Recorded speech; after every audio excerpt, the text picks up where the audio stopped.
guys are stupid. Seriously. Wrong. Wrong.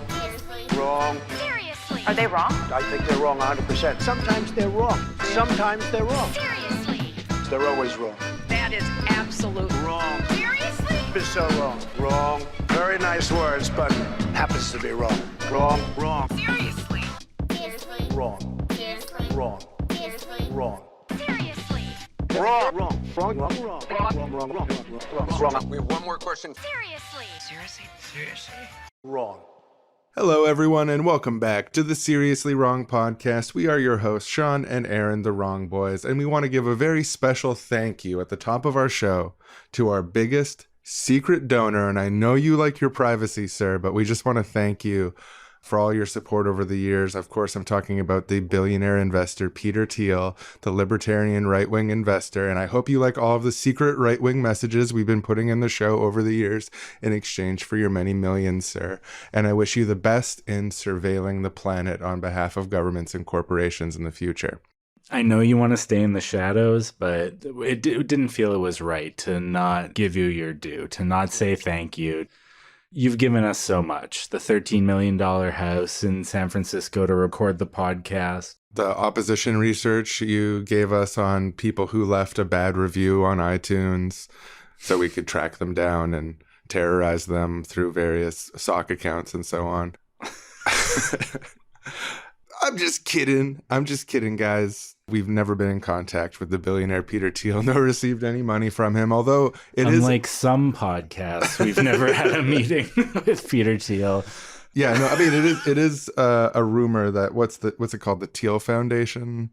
Yeah. Has put money into, by their accounts, some weird things, including, it's often, Peter Thiel definitely is heavily influential in internet culture and discourses and debates. He puts money into this, and he's aware of this field, I think, is true. For people who don't know who Peter Thiel is, you're going to find out. He's a notoriously spiteful and vindictive tech billionaire who is both obsessed with privacy, in particular his own privacy, and he runs, I believe, the largest surveillance company in the world, Palantir, which is named after the bad guy from Lord of the Rings' magical orb, which he uses to surveil and terrorize the protagonists. Yeah, and Palantir has $100 million contracts with different governments. A lot of it is actually secret, what specific contracts he has with what groups. I think I remember reading that Palantir has under 200 clients, but above 100 clients, and they're governments and corporations, and they can do mass data analysis. And then he also invests in facial recognition tech and yeah, Clearview AI is a facial recognition software company that he was an early investor in. It's like a massive database of people's faces that they scraped from the internet, from Facebook specifically, but also from dozens of other websites that they've brought together to this software that makes it really easy. It even has an app for you to just put up a picture of someone's face, and then it will scan their entire database and try to match it to somebody for you. And yeah, it has been used by hundreds of police agencies in the United States, including a bunch of federal agencies like the FBI, DEA, ICE. Then also NYPD, Chicago PD, Miami PD used it during the George Floyd protests specifically. There's 30 in Canada too for a while, although it's now banned. The RCMP was using it, our federal police.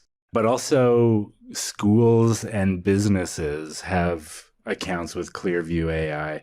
Various universities in America, even a few high schools in America have done searches with Clearview AI, and a bunch of big companies like Kohl's, Walmart, Macy's, Best Buy. They've also had a bunch of lawsuits against them. Like I said, they're banned in Canada at this point, and they've been ordered to stop collecting data on all Canadians. And there was recently a ruling that I think it's being appealed, but in a class action lawsuit against Clearview that might result in, people getting $20 or whatever if it was found that your face was in their database in the USA.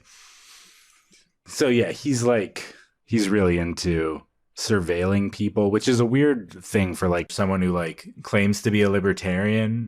I mean, he's a tech billionaire, right? So like, yeah, surveilling people makes perfect sense. It's like exactly what you'd expect. But I don't know, most tech billionaires are like, oh, I'm a centrist, liberal, kind of enlightened. He's always been a bit of a contrarian with that, kind of leaning right. He's been like a lifelong libertarian. He started a right-wing newspaper when he was at Stanford that still runs to this day and that he recruits people from for his various companies. And like, yeah, claiming to be someone who really cares about civil liberties and privacy and all these things. And yet, at the same time, he's one of those authoritarian right-wing libertarians, you know, like he uses the rhetoric of libertarianism to talk about the freedom that he wants for himself and his business. Palantir's tools are used by ICE in the United States for tracking down people who don't belong in the country according to their authoritarian. That's not a libertarian perspective. There's no way to say, oh, this is my libertarian border enforcement regime software that I'm selling to the United States government. Now, look, I say this with no love to right-wing libertarians in general, but at the very least, some right-wing libertarians could genuinely be called right-wing libertarians, but Peter Thiel cannot be called. The Palantir technology is, I just read something recently that Palantir technology is being used by Israel to do targeted drone strikes in occupied Gaza during this genocide. So Palantir technology was used to target aid trucks in Gaza. That's not a libertarian thing to do. There's no argument that that's libertarian. So like he's written an articles like, oh, why I'm a libertarian or whatever, or like I lean more libertarian. But that's just like a socially and culturally acceptable way to say I'm a far right billionaire. Yeah, I think he believes in some libertarian things, like probably low taxes on billionaires, low regulations on billionaires, various ways of getting out of billionaires' ways. But yeah, like if you listen to some like real right-wing libertarians, some like out-of-the-way podcasters who really believe in that kind of stuff, they're not going to be supporting Palantir. Like Palantir is so wild. It was an early investor in Palantir was actually the CIA's venture capital branch called In-Q-Tel. They invested. They were an early investor in it. They saw the promise of Palantir. Saw the promise of the evil magical orb from Lord of the Rings. Yeah, to bring that into reality. Thiel claims the mission of Palantir is to reduce terrorism while preserving civil liberties. So, you know, his rhetoric is like, I'm really into civil liberties. But then, like, you look at the Snowden leaks about the NSA, talking about there's this program within the NSA called X-Keyscore, which this is a quote from, I think, a Intercept article, collected communications not only including emails, chats, web browsing traffic, but also pictures, documents, voice calls, webcam photos, web searches, advertising analytics traffic, social media traffic, botnet traffic, logged keystrokes, computer network exploitation targeting, intercepted username and password pairs, file uploads to online services, Skype sessions, and more. And what Palantir did for the NSA in regards to X-Keyscore is to create software, develop it specifically for them to help take these masses of data and help make it searchable, presentable, to make sense of this mass of data and be able to actually use it to find things out about people that you're looking into. So Palantir tech is being used by the NSA to do blanket enormous surveillance on what people's username and passwords are, what websites they visit, who their friends and family are, what porno they watch, and the whole gamut. And that's being used to produce information that can be used by the government, by Peter Thiel's Libertarian Civil Liberties Company. Yeah, exactly. In 2008, in a presentation to members of the United Kingdom's intelligence agencies, Palantir engineers showed how their software could be used to identify Wikipedia users who belong to a fictional radical religious sect and graph their social relationships. So, looking into data of who's browsing Wikipedia, who might be sympathetic to, some organization. It could be a terrorist organization. I think their fictional organization in this case was a communist organization in this presentation. And then be able to, find out, all these things about them, map their social relationships, because maybe their family's involved in this terrorism too. So we gotta get all this information about people. This is how they're pitching it to the UK intelligence services in 2008. And then in 2014, ICE, you mentioned already, awarded Palantir a $41 million contract to build and maintain ICM, investigative case management software for them. That was originally claimed to not be involved in deportations, but merely give ICE agents access to information on subjects' schooling, family relationships, employment information, phone records, immigration history, foreign exchange program status, personal connections, biometric traits, criminal records, and home and work addresses. So just a few things. Oh, yeah. But don't mind me. Just grabbing a few things before I go. But they were like, this is not involved in the ERO, the enforcement and removal operations of ICE, the actual deportation arm.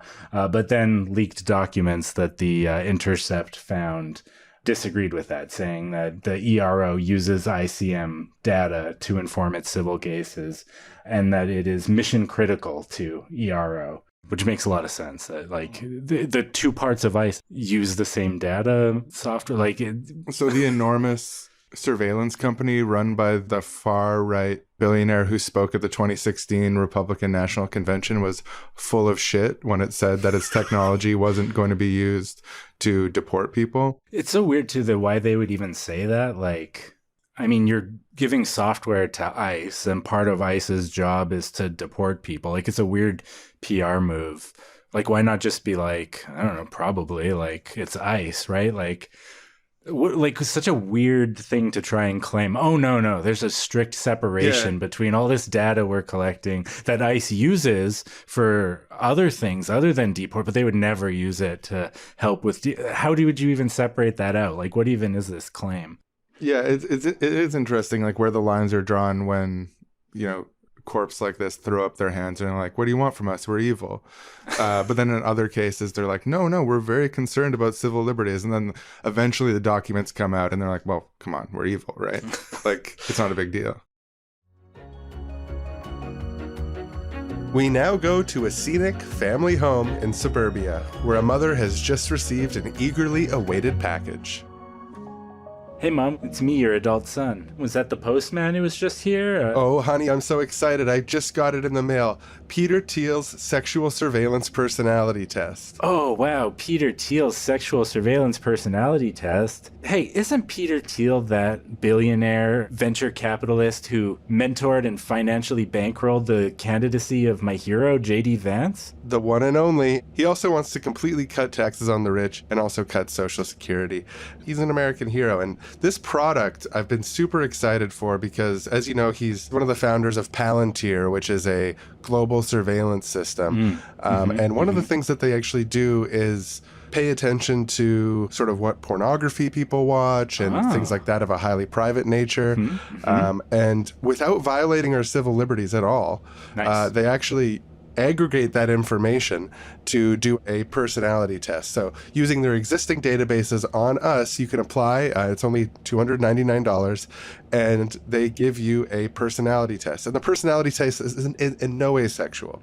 Step aside Myers-Briggs, step aside astrology. This is a data-backed personality test, and they find that the sexual nature of the data gets a closer cut to the real person.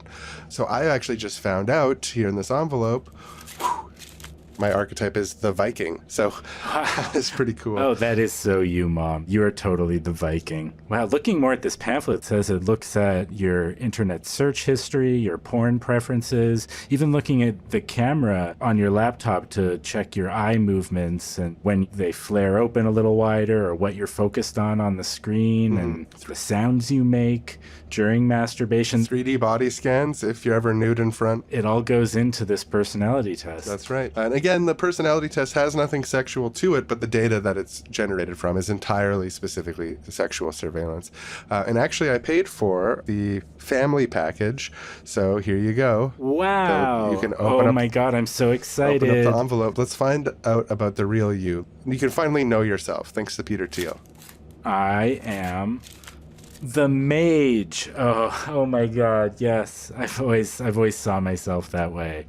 Kind of a spellcasting badass. Couldn't help it. I opened your dad's. He's the milkman. He's the milk. It's so him. Yeah. Oh yeah, totally. And Peter Thiel's sexual surveillance personality test has hundreds of different personalities. So it's always razor accurate. You know, there's the carpenter, the vampire, the activist, The chef, the circus clown, the dolphin trainer. the carpet layer, the diamond in the rough. Each of these represents a different aspect of the human personality matrix, and I'm just so glad that Peter Thiel has seen it in his heart to share this information with us about ourselves for such a low price. It beats going to the therapist, that's for sure. Oh, you know who's a total dolphin trainer? Meredith down the street. Total dolphin trainer. Mm-hmm. Today's episode of Seriously Wrong is brought to you by Peter Thiel's Sexual Surveillance Personality Test. For just one-time fee, you can truly know yourself using vast amounts of surveillance data, which is stored in servers in California about you already. My name is Peter Thiel, and my sexual surveillance personality type is the vampire, and I approve of this message.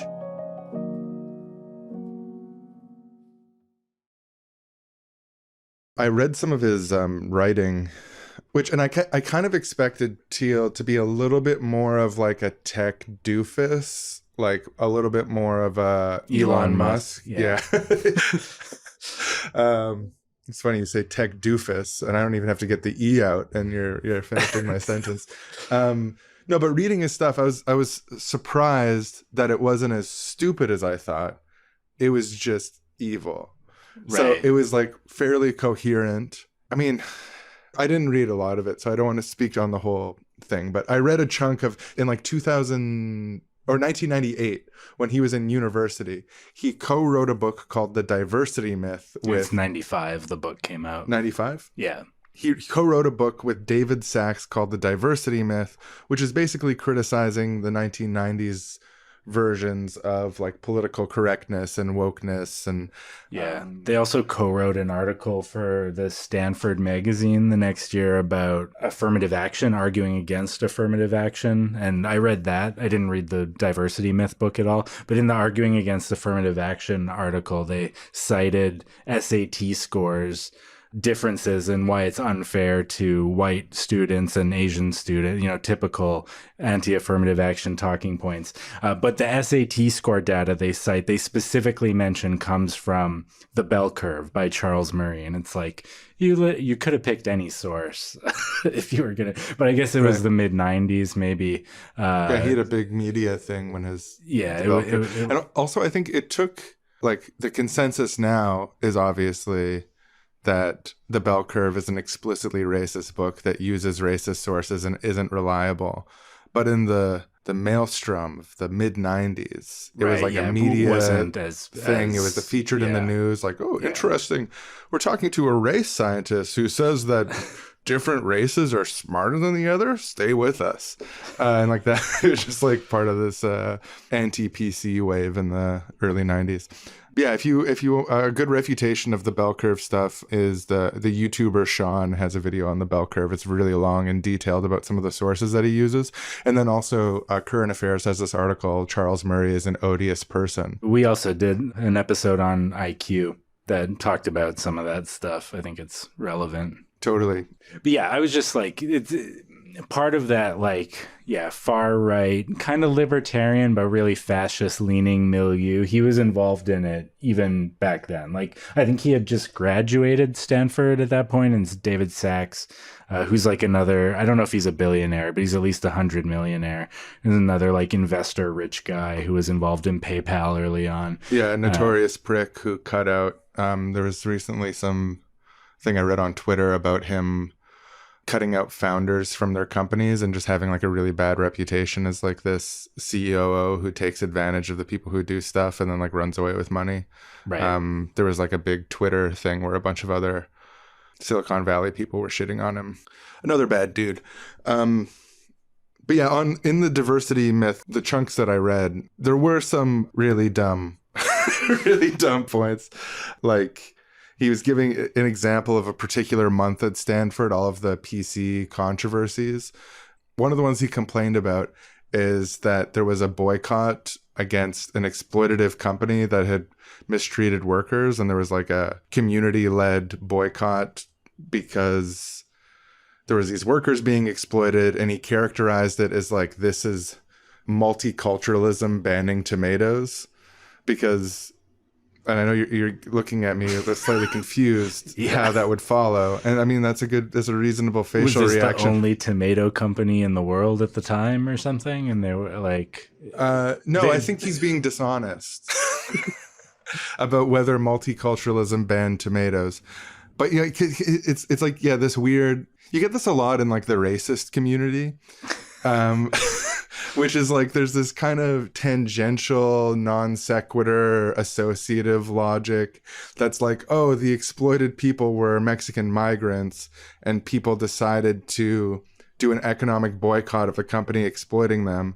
So then it follows that the mythological idea of multiculturalism, which is taking over our society, has hypnotized these activists into forbidding me from eating the tomatoes I want because it makes me racist to eat them.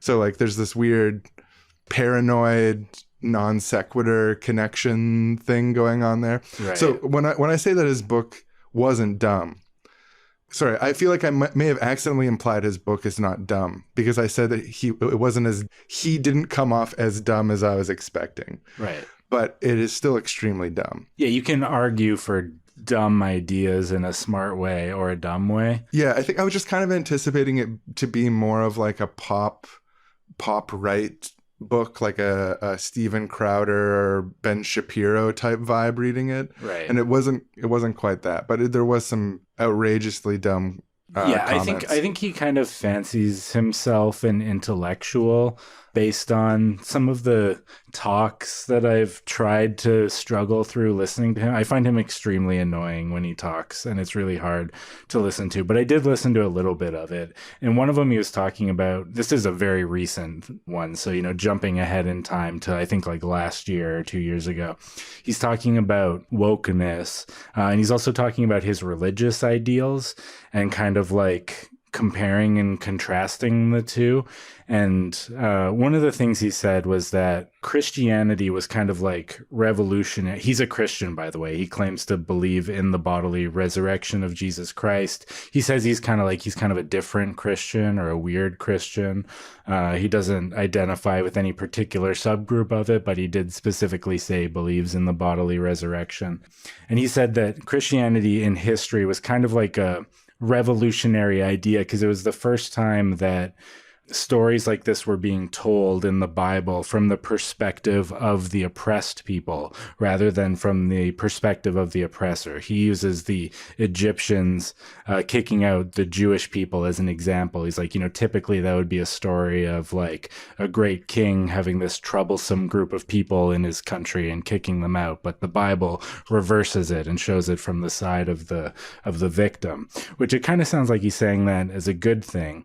But then he likens it to wokeness and is kind of saying that wokeness does that too, but takes it too far, in that Christianity is all about forgiveness, but wokeness never forgives anyone.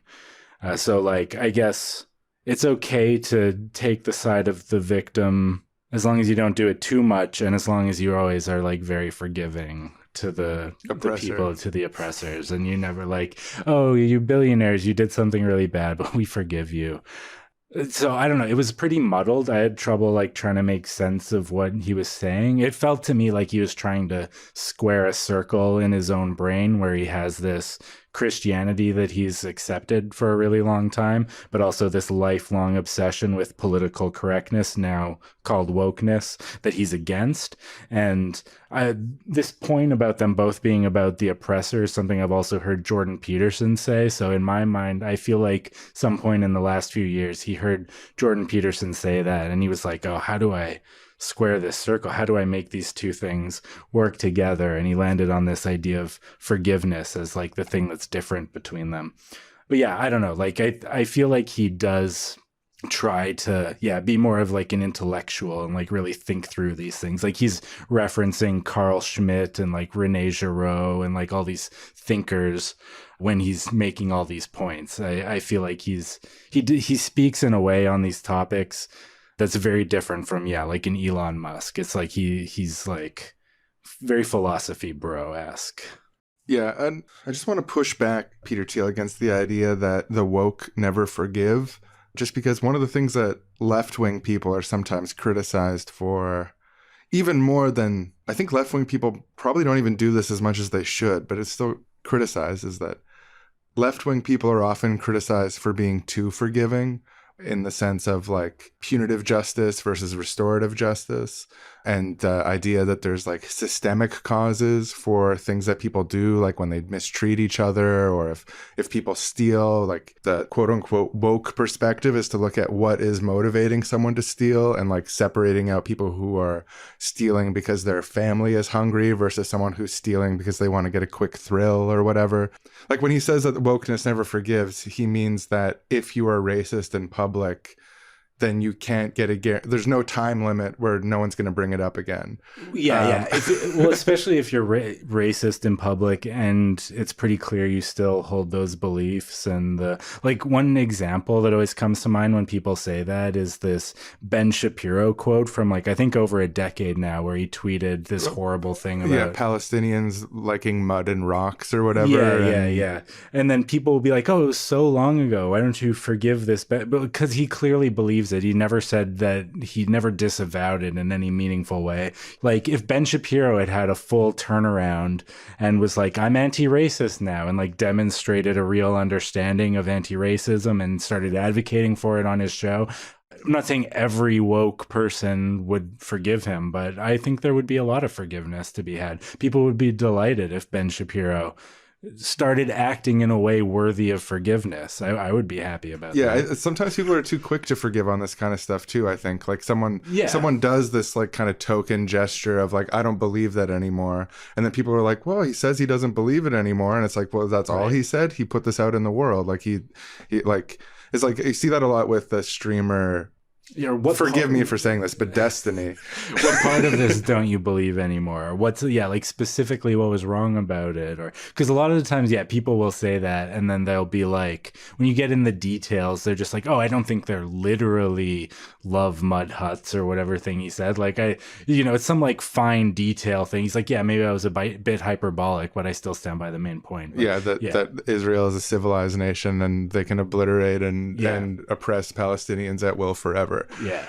So and then speaking of old statements that people have not separated themselves from, Thiel says that he stands by the diversity myth, by the way. So if you're interested in understanding what his perspectives on race and racism are, the diversity myth might be a place to better understand it. I didn't have the stomach or the time to go into the details before this episode. But something he said in 2009 in his article, The Education of a Libertarian, and this is kind of a notorious quote from him. It's one of the things that like an evil billionaire would say. He said, I no longer believe that freedom and democracy are compatible. Now, the woke mobs haven't forgiven him for this, even though that was 2009, which is 15 years ago.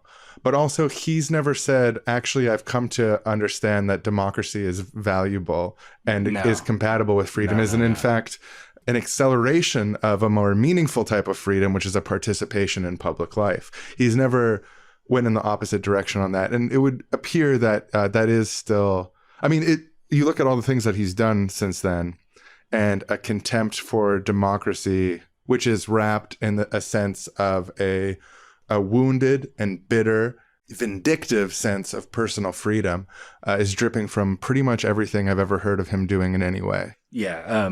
In that same essay, the 2009 Cato Unbound essay, he goes into a bit more detail about what he means by this, why he doesn't think freedom and democracy are aligned. And here's one quote. As a young lawyer and trader in Manhattan in the 90s, I began to understand why so many become disillusioned after college. The higher one's IQ, the more pessimistic one became about free market politics. Now, when I was reading this, I stopped, like right at that point, stopped and was like, is he saying smarter people are pessimists about capitalism? That kind of seems like an anti-capitalist point. Like the IQ thing is weird, but you know, I thought he was making a good point. But then comes the finishing of that sentence. Capitalism is simply not that popular with the crowd. So what he's saying here is that you become a pessimistic, not about free market politics as if they don't work or they're the wrong thing. You become pessimistic about the future's ability to have free market politics because they're unpopular with all the low IQ masses. And he's equating capitalism with freedom. So democracy is giving a vote to all these low IQ masses who are going to vote against freedom, vote against capitalism. That's the problem with it. That's why they're in conflict. He also said, since the 1920s, vast increases in welfare beneficiaries and the extension of the franchise to women, two constituencies who are notoriously tough for libertarians, have rendered the notion of capitalist democracy into an oxymoron. Right. So he said that by giving women the vote and welfare beneficiaries. So basically, like, it should just be moneyed property owners, like back in the good old days. Moneyed property owning men. Yeah. Because that way democracy could be consistent with freedom. Yeah. But as long as you let women have a say in public affairs, they are going to consistently vote against. They're going to undermine freedom. It's really rough stuff. And one final quote from the essay. The fate of our world may depend on the effort of a single person who builds or propagates the machinery of freedom that makes the world safe for capitalism. I wonder who he thinks that single person might be. Yeah, I wonder what sort of machinery of freedom might make the world safe for capitalism. Would it surveil people's computers? Maybe like a Palantir, kind of like Lord of the Rings type. Yeah, we need some sort of evil magical orb to protect capitalism from women voting.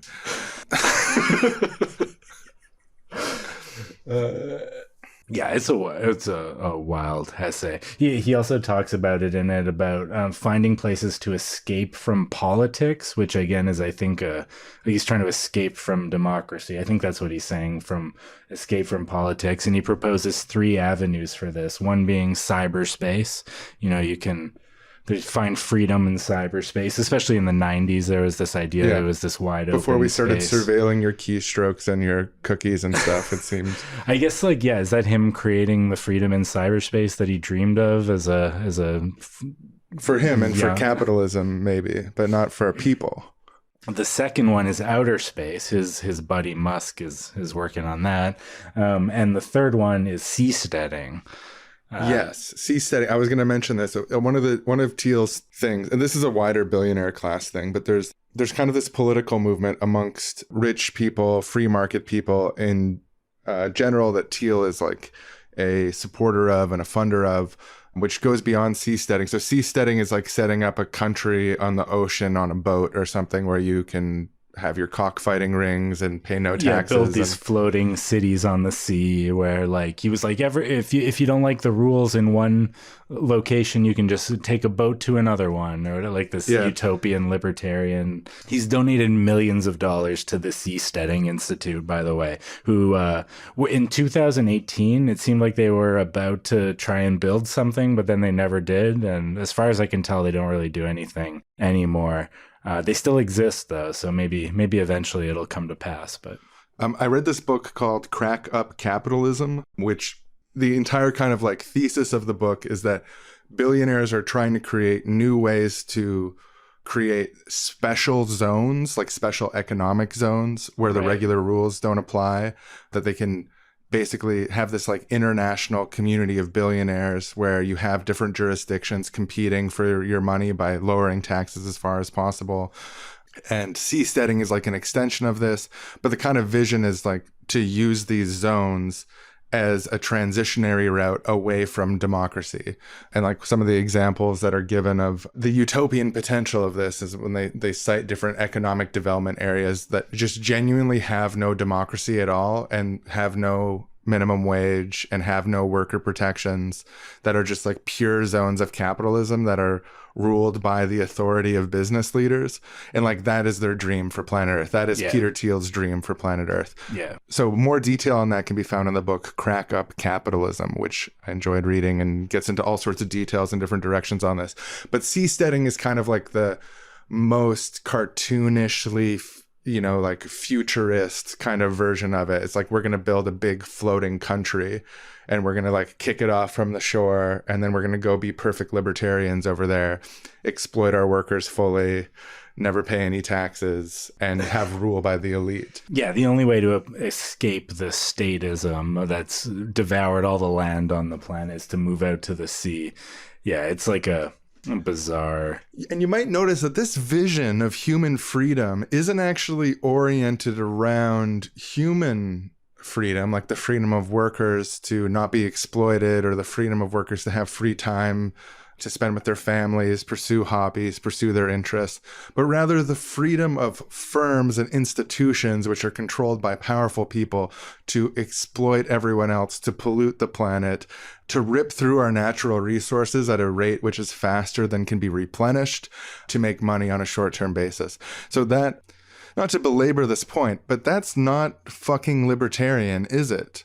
If you're not talking about human freedom and you're talking about institutional freedom, that's not very fucking libertarian. Unless, asterisk, you're creating a new version of authoritarianism, which uses the rhetoric of libertarianism to hide what it advocates for. And I mean, I think right-wing libertarian is often that. The freedom of firms to dominate and exploit people. But that's not really a meaningful type of human freedom, if you think about it. Yeah, well, it's like being like, I believe in libertarianism, which to me means the freedom of kings to rule over the world. Like it's not monarchy, it's a new form of libertarianism, but it's really about the freedom of kings. That's kind of the same vibe. It's like, and if we let women vote and welfare recipients vote, they're going to vote disgusting. away the freedom of our sweet king, who knows best and became king because he's a genius. Yeah, God chose him. I believe in the bodily resurrection. So we need some sort of great man. Now I'm just spitballing here. Some sort of great man, maybe investing in tech, maybe like a billionaire, who can understand, a philosopher king, someone who sees above it all and can put his money into making the world more free in this way, free for people like him. And maybe he could use some sort of magical orb, or I don't know, I'm just spitballing. Anyways, I don't know where I'm going with this, but maybe we should do something like that someday. We now go to somebody's utopia. Not our utopia, but Peter Thiel's utopia.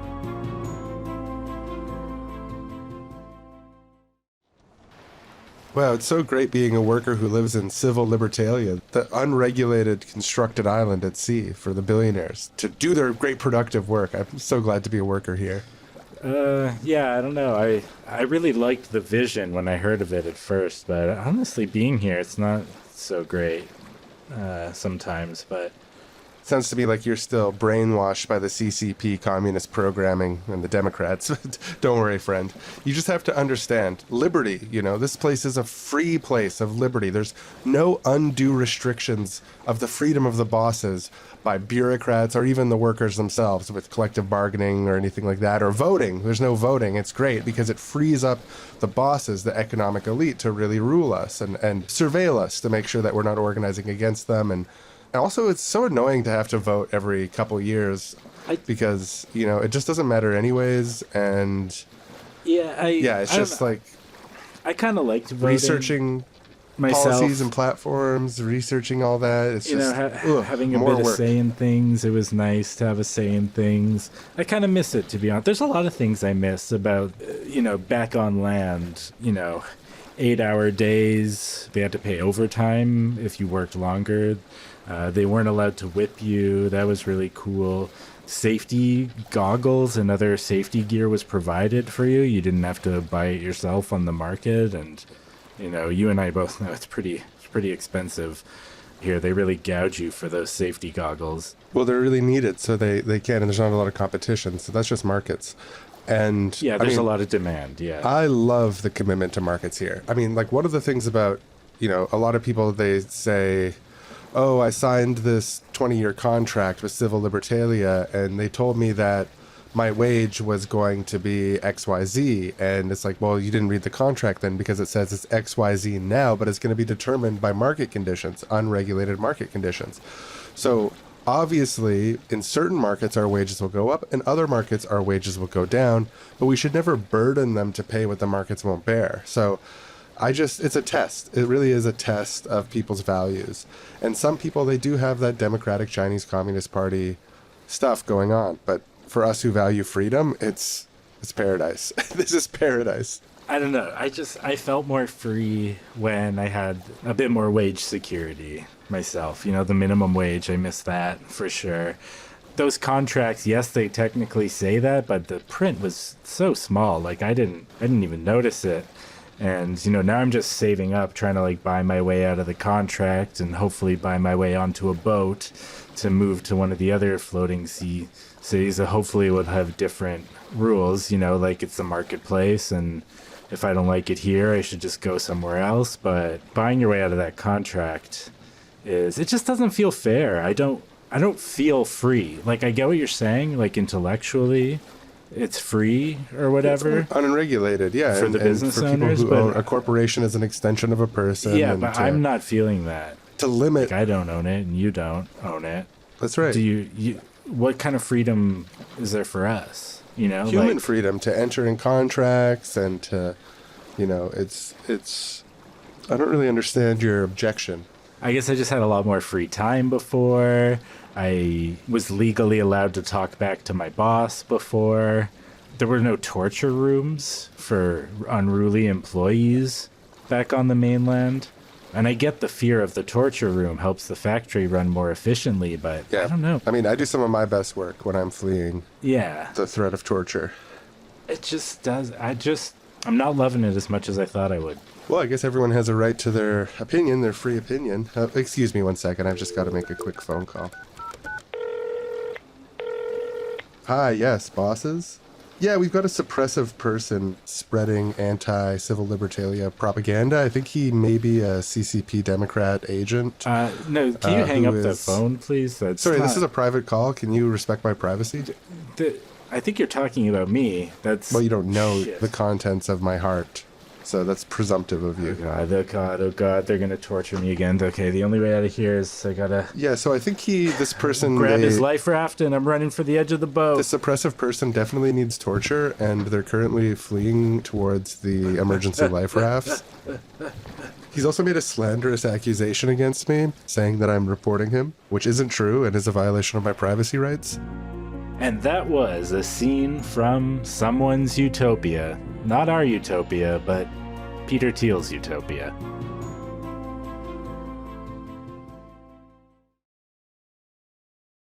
So you might be wondering, how did Peter Thiel become a billionaire? What hard work did he put in? What companies did he build? What did he do to gain all this wealth? Where can we find the sweat of his brow on the factory floor? Where's the genius of Peter Thiel?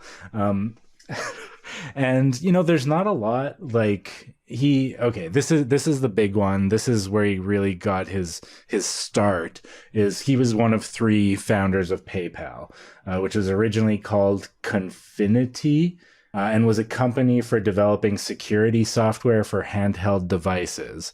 And then when that didn't work out, they pivoted to digital wallets and merged with X.com, Elon Musk's financial services site at the time. They merged to become PayPal.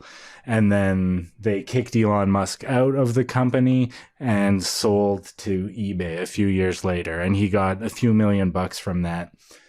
And then he put $500,000 of that money into Facebook, a very, very early investor in Facebook, an angel investor, as they call it. And that, in this case, a devil investor. And that investment in Facebook made him a billionaire. And then since then, he's put money into a lot of things, a little Seasteading Institute there, a few $100 million to various Republican political campaigns over the years. Creating an evil Sauron orb to A lot of Silicon Valley tech companies were invested in by Thiel at some point. Stuff like Twilio and I think like Netflix and Spotify. Yeah, things like that. But yeah, the major one where he made his money from is Facebook, because he got in really early on that one. Yeah, he's got a personal relationship with Zuckerberg, I think, of like, he's got a reputation as being someone who, I mean, he's got a reputation for being very vindictive and like revenge oriented primarily, but he's also got a reputation for nourishing up and coming tech talent. Right. And I'm sure filling their heads with all sorts of bizarre ideas as well in private. And he was involved in, there was a controversy around Facebook's news page not sending right-wing sources to people. And this is like when Facebook was running their own news page. So people's feeds would still share right-wing news with each other. But if you went to like the Facebook news tab at the time, it would be like New York Times, Washington Post, you know, quote unquote credible stuff. Right. Like you could still share Fox with your friends and it would still show in your friends' feeds and stuff. But it became this like public controversy. And this is like 2014-ish. I don't have the dates in front of me. But there's this controversy of like conservatives are being oppressed on Facebook. And then Thiel and a bunch of right-wing media people, so like I can't remember if it was like Ben Shapiro in particular, Rush Limbaugh, you could look up the list, but it's like that kind of vibe, all had this meeting at Facebook with Thiel and Zuckerberg where they convinced him, following this controversy, that like the purpose of Facebook is to make sure that everyone can express themselves and always see each other's posts and stuff. And that's why Zuckerberg and Facebook had this very laissez-faire operation going into the 2016 election, where, you know, a lot of people blame misinformation on Facebook proliferating as one of the things that led to Trump being elected.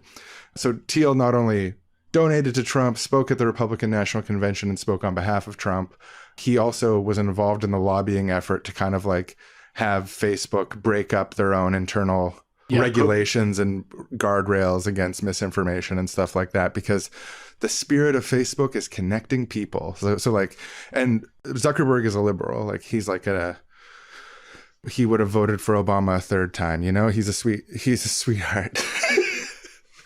But he was convinced by this meeting, being surrounded by his friend and mentor in some ways, Peter Thiel, and all these right-wing people, that like the vision of connecting everyone must be unfettered and laissez-faire, which is part of the reason why you can't invite your aunt to Thanksgiving anymore.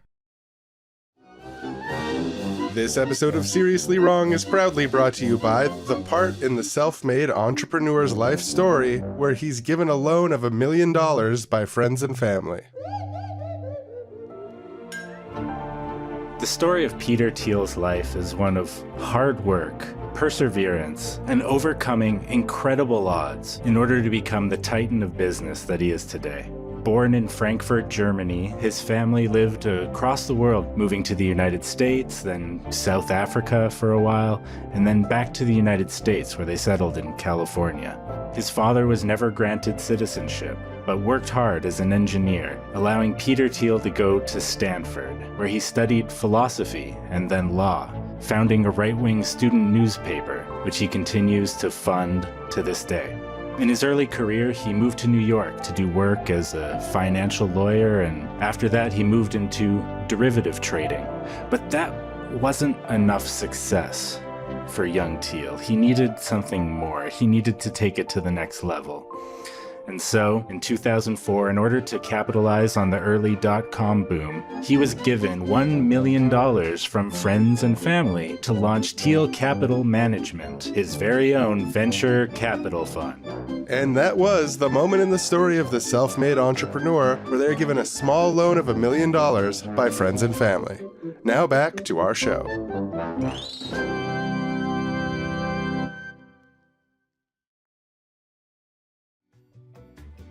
Seriously Wrong is an independent, listener-supported Utopian podcast, and we rely on the generous donations of listeners like you to keep on going.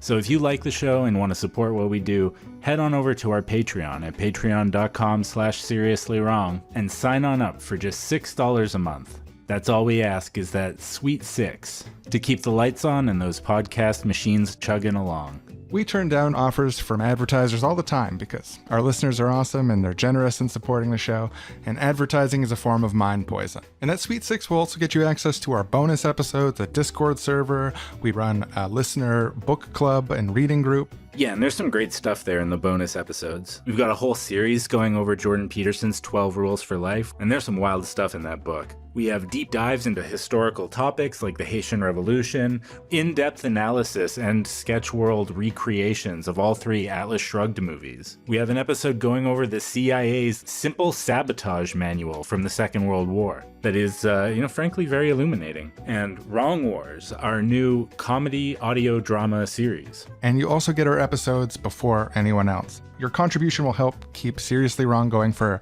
1,000 episodes. After 1,000 episodes, I don't want to make any promises, but maybe I will. Maybe I'll just make the promise that if we hit 1,000 episodes, there will be 10,000 years of world peace. That's just objectively factual. That's like talking to a doctor. Like, that's what a high level of epistemology we're dealing with. And that's a promise. That's a guarantee.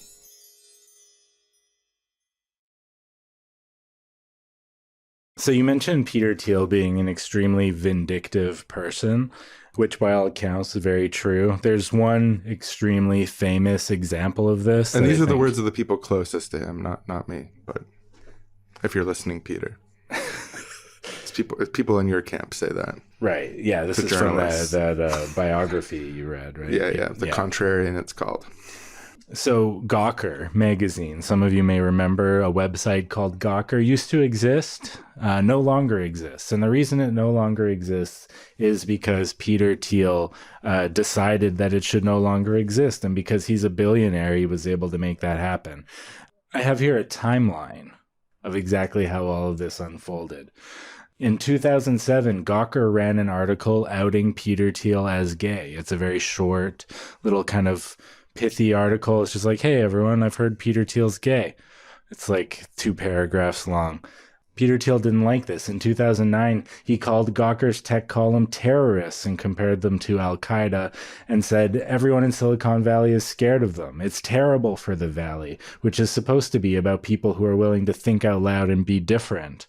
I guess Gawker's getting in the way of that. Is Silicon Valley about thinking out loud and being different? That's never been my I thought it was about producing technology and software for profit.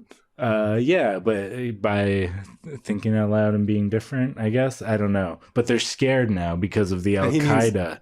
Different than people that he dislikes? Yeah, like... Because people that he dislikes are also, like, part of the left woke sphere is, like, embracing people being different. I mean, he does, that classic, like, diversity of ideas versus other types of diversity thing in his... Yeah. It's also, like...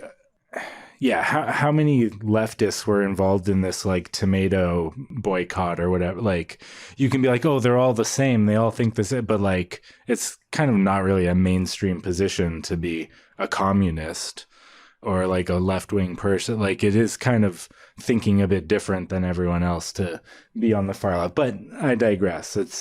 That's what Silicon Valley is about, thinking out loud and being different. That's why we support Marxism, Leninism in the Silicon Valley. So he hates Gawker. At this point, he's made that clear. But, he can't really do anything about it because... It's illegal to say someone's gay. Yeah, especially if they are.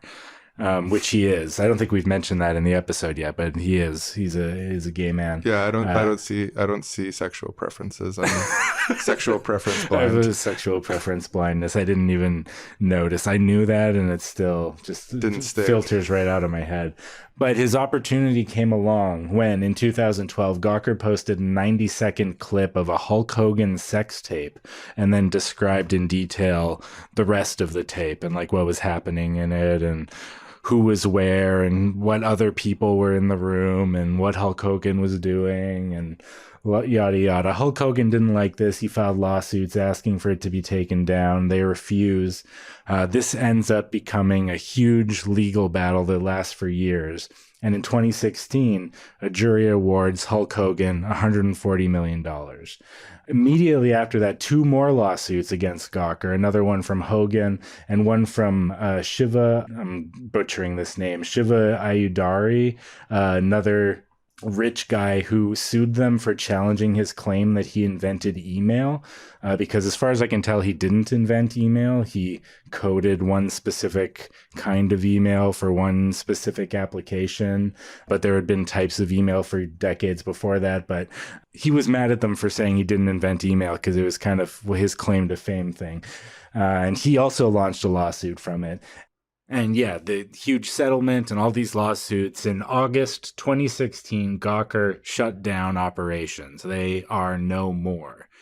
And it was revealed in Forbes that Peter Thiel has actually been the one funding all these lawsuits.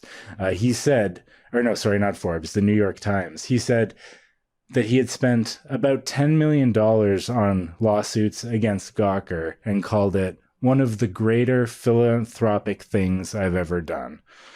And later in an interview with Ryan Holiday, he said, I came to believe that the nastiness on the internet was not a function of technology or various things that might have gone wrong, but the function of one particularly nasty media company led by a particularly sociopathic individual, and that if I defeated Gawker, it would actually change the media landscape.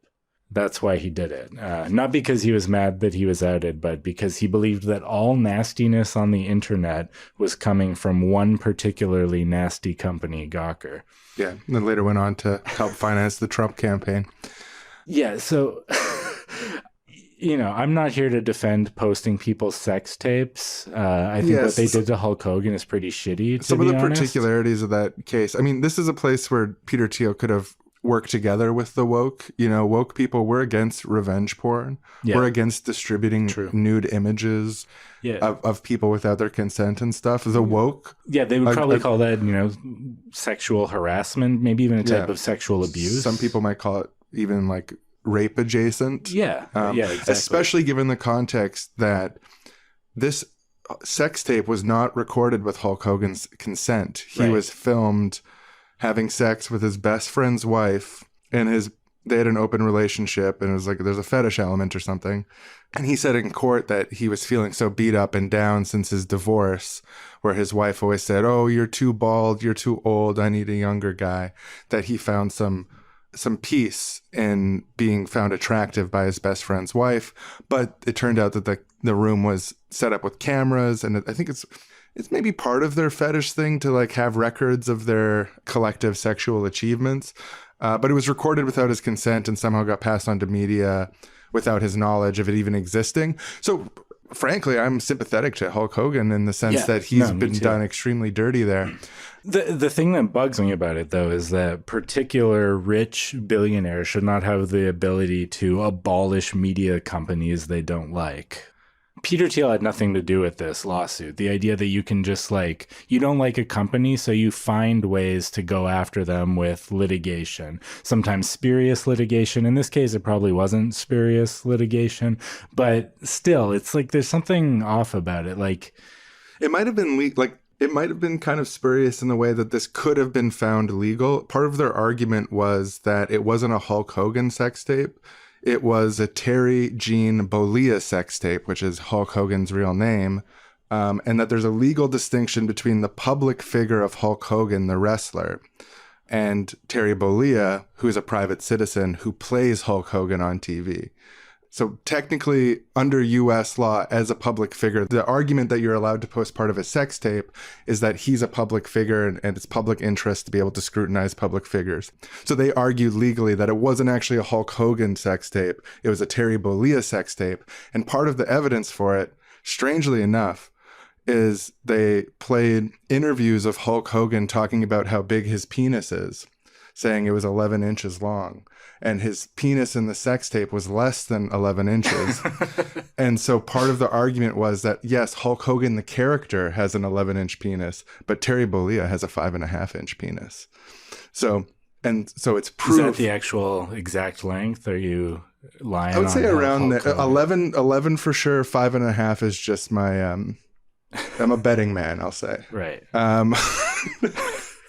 The average penis size is about 14 centimeters, according to the best data. So take it, like it or lump it, that's what the data shows. So Hulk Hogan probably had about a 14 centimeter penis. Oh, sorry, Terry Bollea. Hulk Hogan as he's bragged about on Howard Stern, has an 11-incher, which didn't show up in the tape because it wasn't a tape of Hulk Hogan, the character. He wasn't in character having sex with his best friend's wife. Yeah. That was Terry. So it's an interesting legal argument. And I mean, I don't think that leaking sexual images of celebrities is justifiable because they're public figures. And I would be part of a woke movement to prevent, through legislation, institutions like the blog Gawker from posting that kind of imagery and stuff. I think it's morally wrong. And I say that from an extremely woke and multicultural perspective, whether Peter Thiel likes that or not. Yeah. As far as it being his biggest act of philanthropy, that may be true. It depends what you count as philanthropy. I don't know. I was reading through the philanthropy section on his Wikipedia page just to get a general overview, and there doesn't seem like a lot in there that I would really count as philanthropy. There's his gifts to the Seasteading Institute.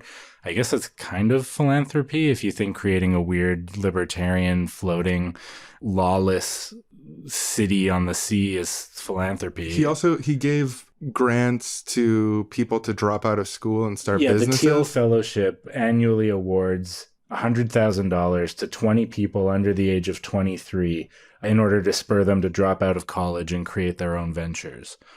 But I also don't really think of that as philanthropy. Like, that feels like more of like a startup thing to me. Maybe I'm not computing what some people think of as philanthropy. When I think of philanthropy, I think of like, Bill Gates trying to get vaccines to people around the world, or developing new vaccines, or like, giving to a charity. I think of giving to charity as philanthropy. I found zero evidence of him giving to charities. And to be fair, I didn't look into a ton of detail. Again, I read the Wikipedia thing, but the only one there was he donated $1 million to an appeal fund for the casualties of an earthquake in New Zealand. That was the most philanthropic thing I found on there. The rest was all like investing in AI or life extension research or breakout labs, whatever that is, the Seasteading thing, this Thiel Fellowship that invests in different companies. Like, that just seems like venture capital to me. Yes, you're taking a risk by giving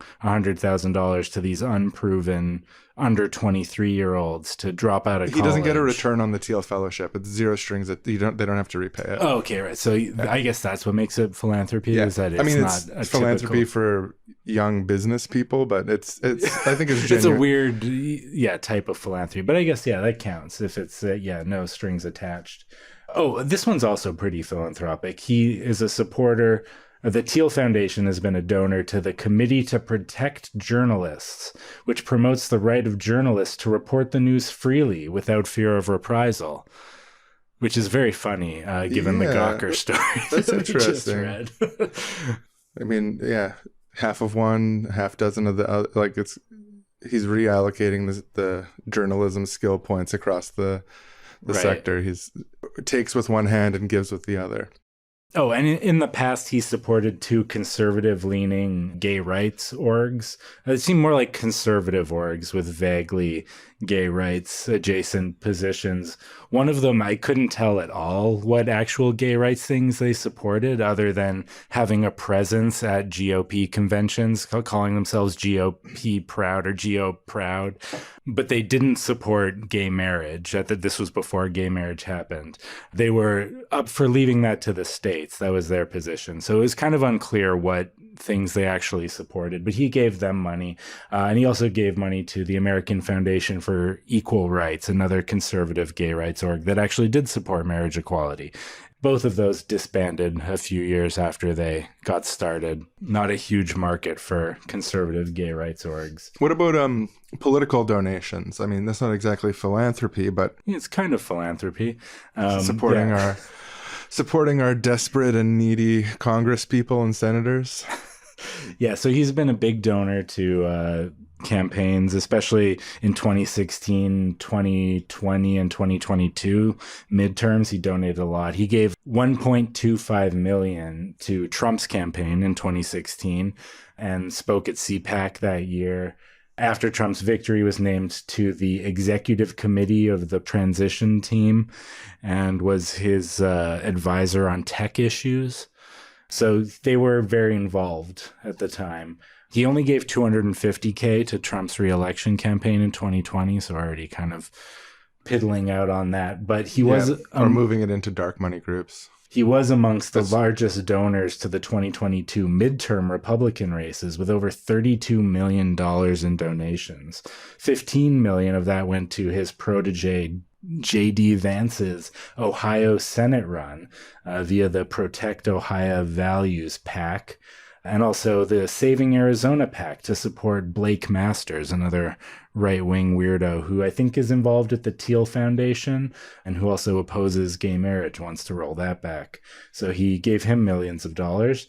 Yeah, he gave J.D. Vance, in advance of the Senate run, J.D. Vance was given a job at one of his organizations, and his coworkers have said that J.D. Vance basically never came into the office. He was just like given a salary by as part of being a mentee and protege of Thiel. Interestingly, for this campaign, this ongoing campaign, in November 2023, Thiel said that the Trump administration was crazier than I thought and more dangerous than I thought. They couldn't get the most basic pieces of government to work. And then he said that Trump had called him asking for $10 million, but he turned him down, and later heard that Trump had insulted him to Blake Masters, saying that he was a fucking scumbag. And broken clock. Nevertheless, Thiel said, there's still a chance I might change my mind. This was November 2023. And then in July 2024, Trump named J.D. Vance as his running mate. Even though J.D. Vance had said that Trump might be the Republicans' Hitler in private messages and had been a strong anti-Trumper. Yeah, early on was an anti-Trumper. But now... And is unlikable. And his favorability ratings are... I don't know if you guys know the details on this, but he's got like a -9 favorability rating, which is... usually vice presidential candidates are supposed to not do damage. Like that's the common logic in vice presidential candidates is like... Yeah, you pick someone unoffensive, maybe even good, but it doesn't really matter. Maybe fills in for some of your gaps, but generally you're not getting a boost from it. You're just risking being dragged down by it. But Donald Trump Jr. was apparently one of the big internal lobbyists for hiring J.D. Vance for the connections to the Silicon Valley tech industry. And Musk shortly after announced that he's giving $45 million a month through this PAC and stuff. And I think he walked that back, that he was going to give that much. But yeah, he did launch a PAC. He's given money. He created a voter registration website or something that... being investigated for being potentially illegal because it doesn't give you voting information, or doesn't actually register you to vote or something like that. Yeah, or it was like biased towards Republicans in some way. I don't know. I don't have the details of this. But yeah, there's still no evidence that Thiel has donated to Trump's 2024 campaign. But hey, J.D. Vance has only been the VP pick for a few weeks at this point. And I assume it's coming. This is kind of a pet theory, but I suspect, like the Gawker thing, it's going to come out that Thiel helped invest in the buyout of Twitter. It's just so aligned with his kind of shit. Right. And... yeah, he invested in Rumble. He's a big investor in Rumble. He's part of the reason that it's around, that it exists and kind of works. I don't know if many people on here have watched a lot of stuff on Rumble. I've forayed into it, and it's a horrible, shitty website, but it is better than some of the other right-wing video streaming sites like what's the other one? BitLocker? Yeah, maybe BitLocker or I don't know, BitChute. That's the one that I was thinking of. Rumble kind of works, and I think the reason it kind of works is because of that Thiel cash infusion. Other random fact: he was also an early supporter of James O'Keefe in 2009. Is that the Project Veritas guy? Project Veritas guy, yeah. Right. Before James O'Keefe hit it big with Project Veritas, he produced a video where he put a logo on a van that said Taxpayers Clearinghouse. Apparently at the time there was a big van labeled Publishers Clearinghouse that would go around giving oversized checks to people. So this was like a play on that. So he drove around to some poor, mostly like racialized neighborhoods, and then surprised people with a giant check. And they were like, oh my God, I'm going to get a bunch of money. And then he's like, no, it's actually a $300 billion check made out to Citibank from Obama. And, you're not getting any money. What I'm actually presenting you with is a fake invoice, a quote unquote, an invoice for $28K, because that's your share of the bank bailout that Obama did. This was his little trick that he was playing on people that was so clever. He would make people think that they were going to get money, and then he'd reveal that Obama stole it all. Yeah, exactly. I was going to give you money, but Obama stole it all. Sorry. So this video, compared to the hits O'Keefe would later get with his undercover Planned Parenthood videos and so, it wasn't that big, but it was an early... I can't remember when we talked about the details of how he lies in those videos and stuff, but you can find it somewhere in our archive where we take apart some of the false shit that he's put forward on the Project Veritas platform. I think it was in the Trump election episodes. But yeah, if you go to Timba on Toast on YouTube, there's a really great rundown of a lot of their lies. There's like a 2-video long thing. But yeah, according to the Village Voice, O'Keefe told a friend that he had approached Thiel with the idea for the video and had walked away with a $30,000 check to produce it. Although Thiel's spokesperson said that the number was closer to $10K.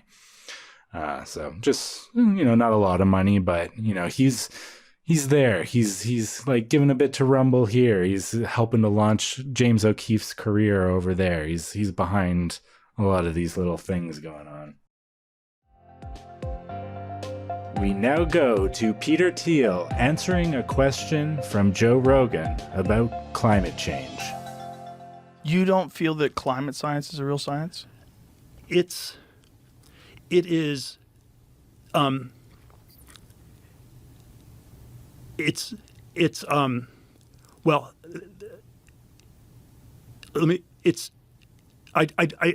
there's several different things one could say. It's possible climate change is happening. We don't have great accounts of why that's going on, so I'm not questioning any of those things. But how scientific it is, maybe the climate is increasing because of carbon dioxide emissions, temperatures are going up, maybe it's methane. Maybe it's people are eating too much steak, and you have to measure how much is methane a greenhouse gas versus carbon dioxide. I don't think they're rigorously doing that stuff scientifically. And I think the fact that it's called climate science tells you that it's more dogmatic than anything that's truly science should be. And that was Peter Thiel, completely stun-locked for a full 20 seconds before going on to lie about whether we've scientifically measured the relative climate effects of carbon and methane, and then claiming that we know climate science is dogmatic because we call it climate science. And now back to our show. Something that I was reminded of earlier, so I saw this video of Peter Thiel. Peter Thiel believes that wokeness, DEI, and the idea of anti-racism may genuinely be a Chinese plot to disrupt America. Mm-hmm. And he believes that Bill Gates and his advocacy for different things, including vaccinations, could either be he's kind of making a point like it doesn't matter whether they're an agent or an asset. Bill Gates is being used by China. He might be an agent of China. He might be an asset of China, but he's advancing China's agenda by promoting wokeness and vaccinations. What interest does China have in wokeness and vaccination? I don't know if you didn't get this detail, but I don't get it. He said Gates' vaccine policy proposal or whatever is identical to the Chinese Communist Party's vaccination proposals and ideas. I don't think that's actually literally true. I don't even know if he believes that what he's saying, or if he's saying something that he thinks is going to be good for the audience of this particular podcast to hear and attribute to him. But yeah, no, it's kind of weird. I found it that's getting into like, I said I was surprised that he wasn't as much of a tech dipshit as I thought, but that is a extreme like tech doofus kind of, like, to think that wokeness could be a Chinese plot, I think is pretty absurd. And why would wokeness benefit the Chinese government? I guess you could say that it prevents people from being racist to China, which might be, in Peter Thiel's imagination, a geopolitical advantageous position for the West, is for people to be racist to the Chinese. I guess, yeah. Or there's deeper machinations, or he doesn't genuinely think it. But that might be giving him too much credit, because he does, in the diversity myth book, he does believe some like weirdo non sequitur shit like that. Yeah, I heard him say in one thing that he was talking about his formative political beliefs and the Reagan administration and a few different things. But he said at one point, what does the millionaire, the general, and the priest have in common? They're all anti-communist. They have a common enemy. And he goes on to say that anti-communism was a formative political belief for him as a teenager. So I can believe that he has some weird ideas about China and communism, and what it's a through line through all of his stuff. Yeah. In the opening line of that 2009 Cato Unbound essay is, I remain committed to the faith of my teenage years, to authentic human freedom as a precondition for the highest good. I stand against confiscatory taxes, totalitarian collectives, and the ideology of the inevitability of death for every individual. For all these reasons, I call myself a libertarian. So he's, just saying I still believe the same things I believed as a teenager. The reason I'm a libertarian is because I'm against collectivism and taxes and death, I guess. I don't know what that has to do with libertarianism. Abolishing death would be pretty cool, or at least radical life extension. I'm down for that. Although he probably only wants it for rich people, which is horrible. But speaking of death... Yeah, this ham-fisted. Okay. I just want to express some complexity here before we talk about this, but I think it's important. I do like to respect people's privacy, and there's part of me, there's variation in how we can interpret the event we're about to talk about. And in one interpretation, I don't want to be some smug bullying podcast leftist talking about one of the worst things that's ever happened to Peter Thiel in his life, joking about it and accusing him of things that maybe he didn't do. Yes. But that being said, Peter Thiel's set up a technology network which is surveilling the human population of Earth. He's been involved in some of the most virulent, damaging politics of my lifetime. And he doesn't respect the privacy of others. And I think it's genuinely possible that Peter Thiel murdered his side piece and got away with it. If his side piece happened to die in a way that was tragic for him personally, that's my hesitation in talking about this. I feel bad to say, imagine someone, it's like Patton Oswalt's wife dies and there's this internet meme that he killed her. Right. And I can't think of anything more disgusting, really. Yeah. What a thing to go through. That not only do you lose the closest person to you, it's the most damaging thing, but then that people are going to, based on some weird political shit, they're going to say that he killed her. Twisted. Disgusting. It makes me sick to my stomach to contemplate doing that to someone. But in this case, anyways, I want to register that as we get into this thing. So there's an Intercept article, right? Yeah, there's an Intercept article. And to be clear, the Intercept article does not allege that Thiel killed his ex-lover. I'm also not alleging that. But there are some facts around it that are just kind of weird.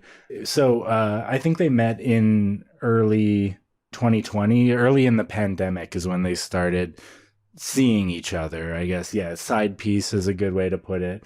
They call him his kept lover or something like that? He described his relationship with him as being kept. He said, quote, "It's not like I was his boyfriend, really. I was just kind of his friend that was there for him whenever he needed, whatever he needed." And he also said, "If I'm going to give up the relationships I have and give up my dreams right now during COVID or dating other guys or pursuing people, then I'm going to get a $300,000 car and I'm going to get a $13 million home. Those are some of the things that I see fit for me to give up my freedom." That's a very weird quote. Because I can imagine being someone's side piece and even them giving you a nice car. They're a billionaire, right? They can buy you a nice house, a nice car, or whatever, or at least let you live in a nice house. I don't know if he gave it to him, but he let him live in it.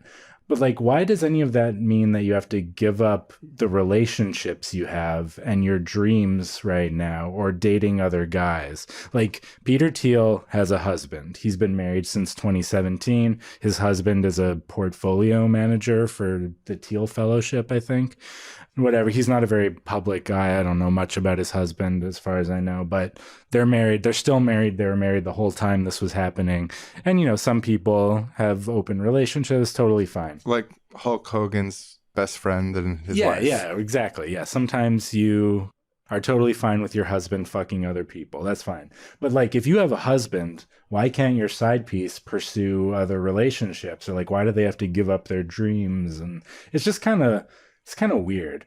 His lover also said, I don't side with him on a lot of political things, but I do understand him. I'm trying to influence him in ways, to show him my heart, to show him how it affects myself and certain individuals, about his donations to the Trump campaign and the midterm elections. You know, he's hanging out with a bunch of gay people. They're probably like, what the fuck, man? Like, why are you giving all this money to Blake Masters and JD Vance and all these anti-gay freaks and Donald Trump?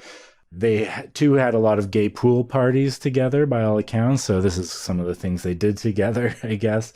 Leaked texts from a University of California grad student who Thiel randomly reached out to on Facebook show Thiel saying, yeah, we know how to have a lot of no-holds-barred gay fun, when he was inviting him to one of these pool parties at his side piece's house. Mm-hmm. So, yeah, that's the kind of thing they were getting up to. In late 2022, I keep calling him a side piece. His name is Jeff Thomas. In late 2022, Thomas said he was planning on leaving.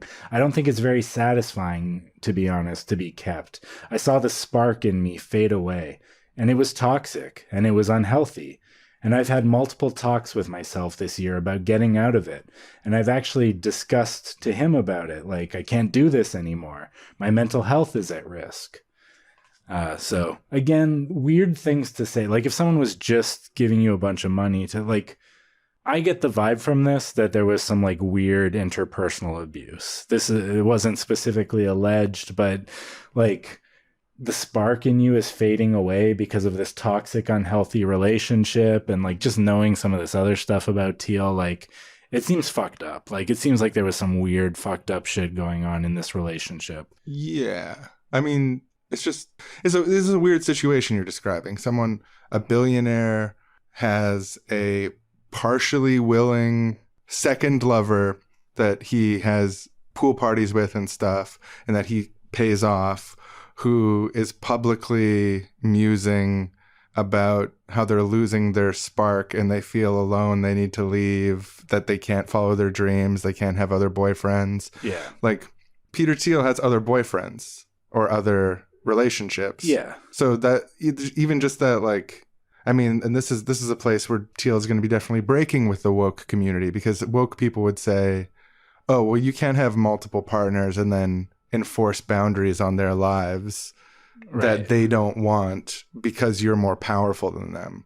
That goes against the modern woke doctrine. And I co-sign that. Definitely. I don't think that's right. No, yeah, no. I'm all in favor of no holds bar gay fun. I'm all in favor of open relationships, romantic and sexual pluralism within individuals' lives, freely consenting adults and so on, gay pool parties. Great. But being no holds barred gay fun? Yeah, why not? Yeah, I mean, I would hold some bars personally. Oh, yeah, well, yeah. Depending what you mean by no holds barred. There's definitely some bars that should be held. That's true.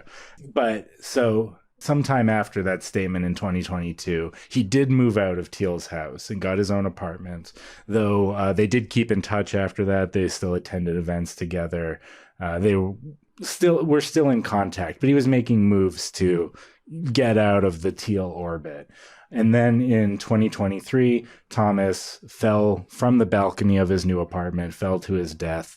There were witnesses on the scene who claimed to see him jump, although many people in his life didn't believe that he was suicidal. His agent speculated that maybe he fell while taking a selfie because it seemed so unbelievable that he would have killed himself. His cousin told the Daily Mail this was not a suicide. To report otherwise is a complete disregard to his character and who he was. And a longtime friend said I know what everyone who has experienced this says, but he did not seem like he was thinking of killing himself. He had just RSVP'd to my baby shower and said how excited he was to be there.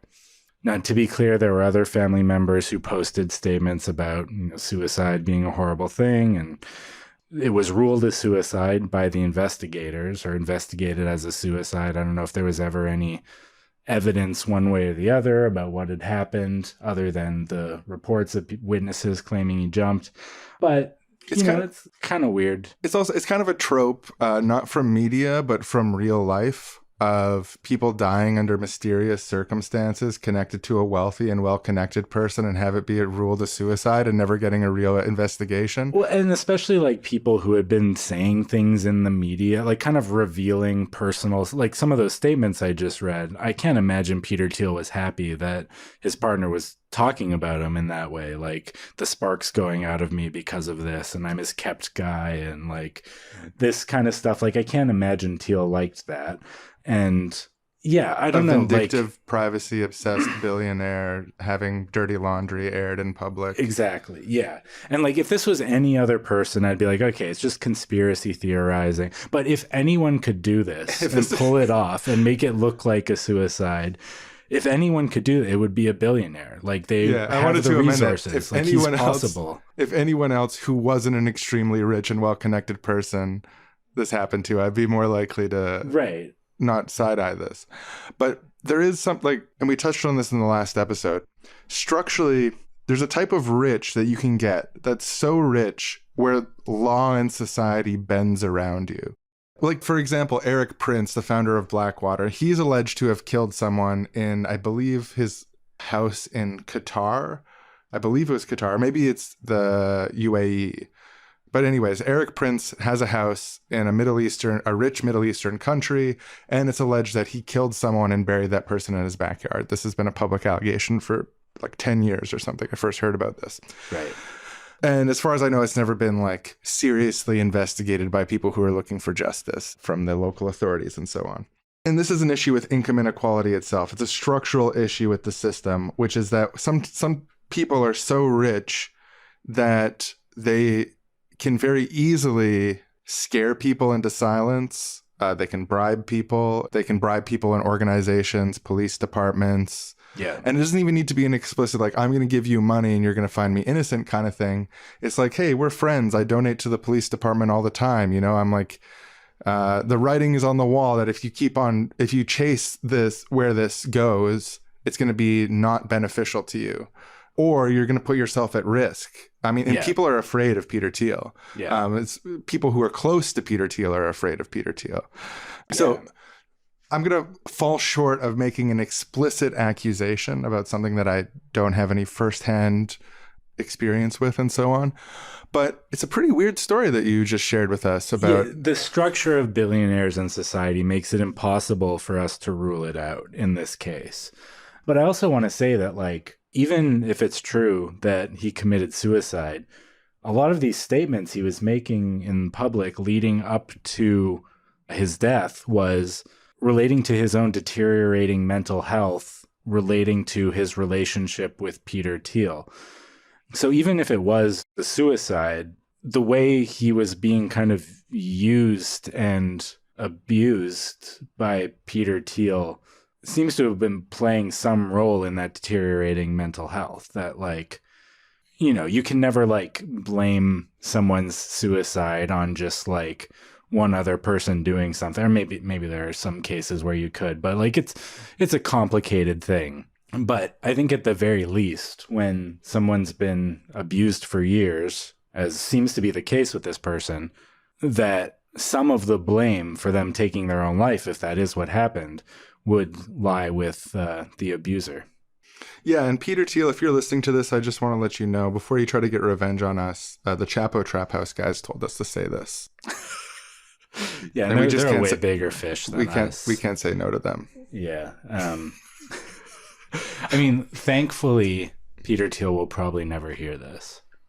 Unless he like employs people to scour even the lower mid-range of popular leftist podcasts and then tell them if anyone says anything, which I don't rule out. You probably wouldn't even have to pay them that much. They'd just have to like do a search and some of this weird People listen to our show for free. It's pretty good. Yeah, well, I don't know if they're the same people that he would pay to.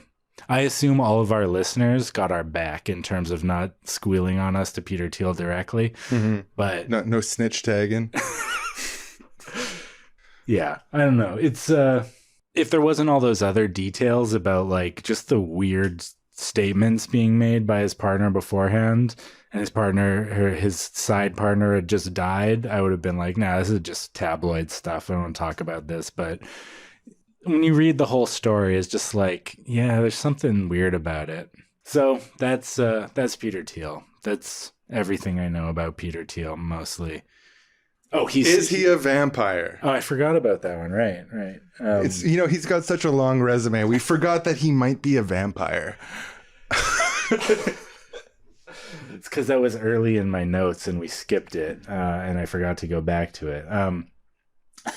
In an interview with Inc. magazine, Thiel said, "I am looking into parabiosis stuff, where they inject the young blood into older mice, and they found it had a massive rejuvenating effect. I think that there are a lot of these things that have been strangely underexplored." The author of the article said, "I followed up by asking if he meant parabiosis was really interesting as a business opportunity or as a personal health treatment, and he made it very clear that he was talking about the latter." So, personal health treatment. That was the early on about it. Then Sorry, go on. I hate it when my comments about young blood are taken out of context.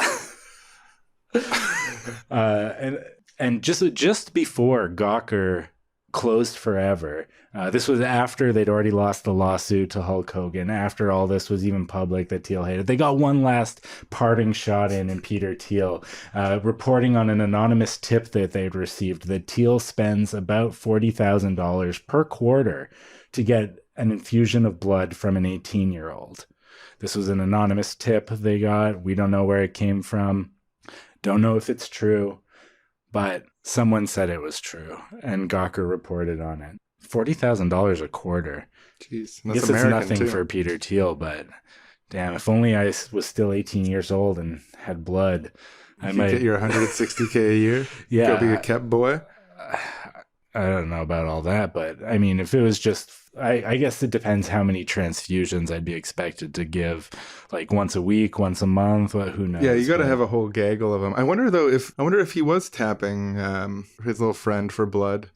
I think his friend was in his 20s or 30s though already by that time, though the one who died. So probably his blood was too old by then. You want some of that fresh 18-year-old blood. I mean, why stop there? Speaking at a 2018 conference, Thiel denied these rumors, saying, quote, "I want to publicly tell you that I'm not a vampire.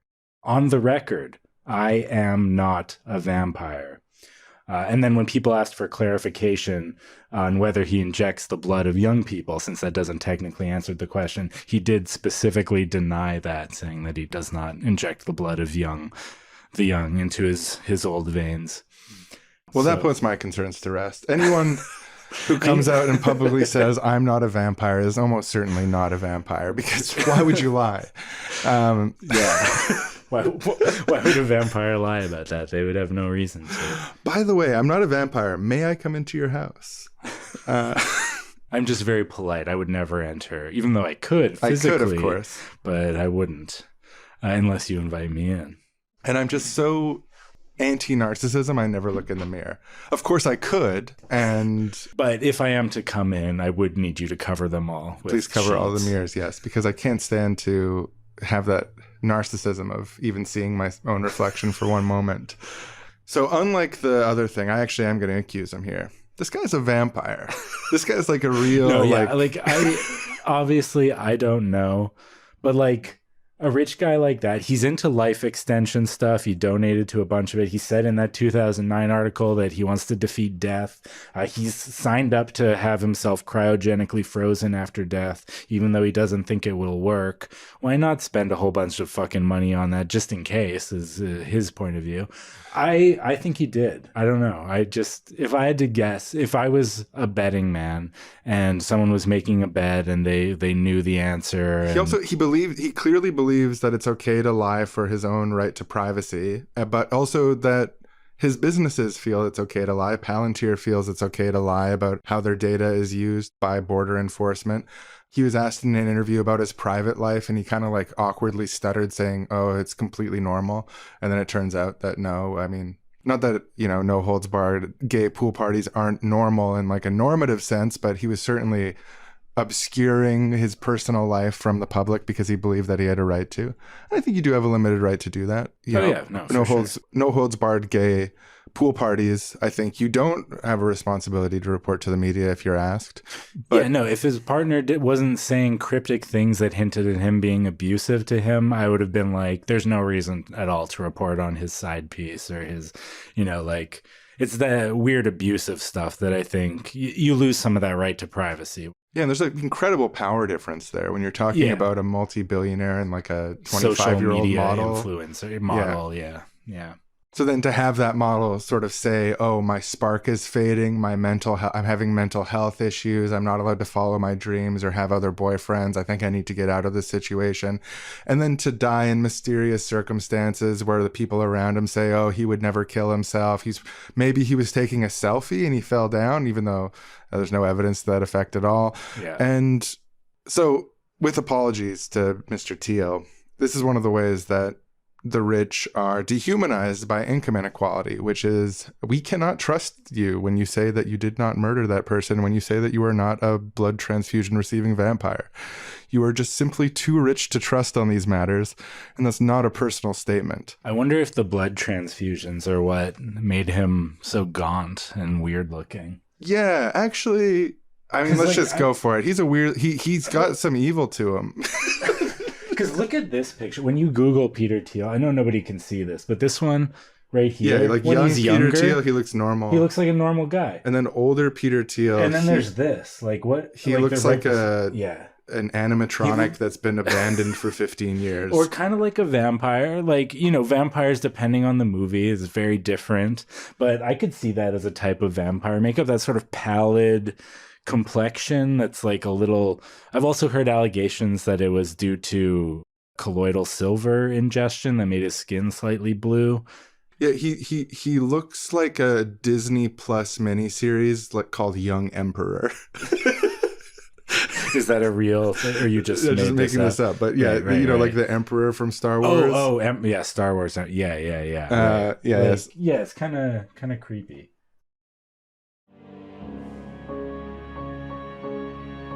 We now go deep into the catacombs beneath the Thiel estate, where Peter Thiel is sitting in his lair, enjoying the daily news. Oh, they put in the newspaper that I'm a vampire. That's slanderous. It's a violation of my privacy, and it's totally untrue. Mr. Thiel, sir. Mr. Thiel? Yes, Jenkins. Good to see you. Would now be a good time for your afternoon young blood, Mr. Thiel, sir, or would you like that in a few more minutes? No, bring it in. It always calms me down. Absolutely, Mr. Thiel. Here, I'll just bring it in, this nice frothing goblet. It's freshly extracted, of course, within the last 5 minutes. Just how you like it, sir. And I'll just put it in my sippy straw and... Disgusting.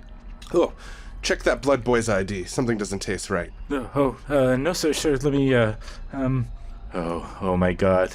I'm so sorry. I'm so sorry, sir. His birthday was today. He's been 19 for 7 hours now. Ugh.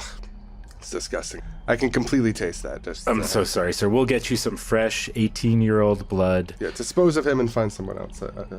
Of course, sir. I should have checked it every day. It's stupid. All right, leave me alone. And that was totally not a vampire, Peter Thiel, exercising discretion as to his consumption of young blood.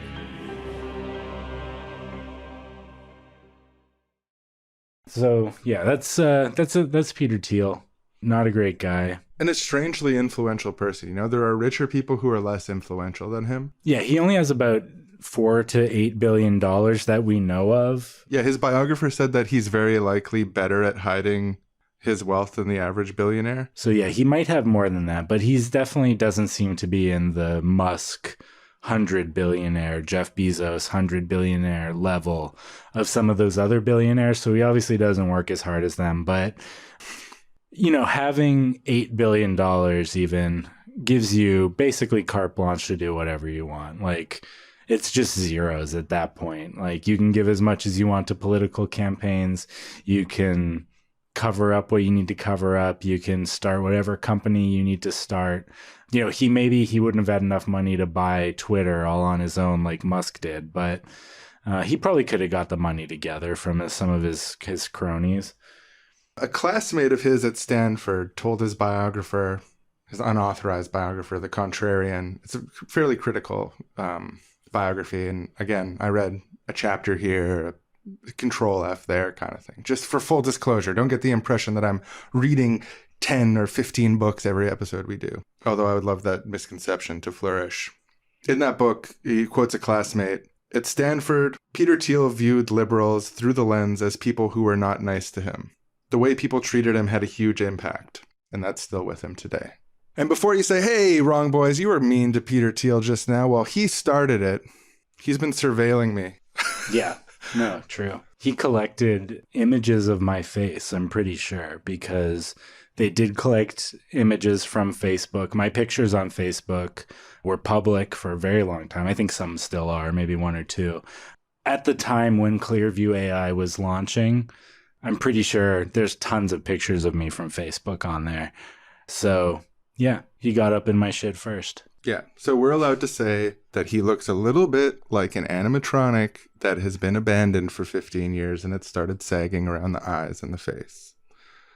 Yeah, he's and a freak.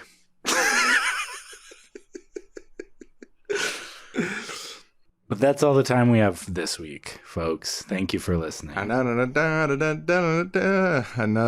billionaire. Thanks for listening to the show. And if you're a millionaire or a billionaire, please subscribe to our Patreon. You can get bonus episodes. You can get the whole archive. You can get access to our Discord, private Facebook group, and more. But especially those sweet, sweet bonus episodes.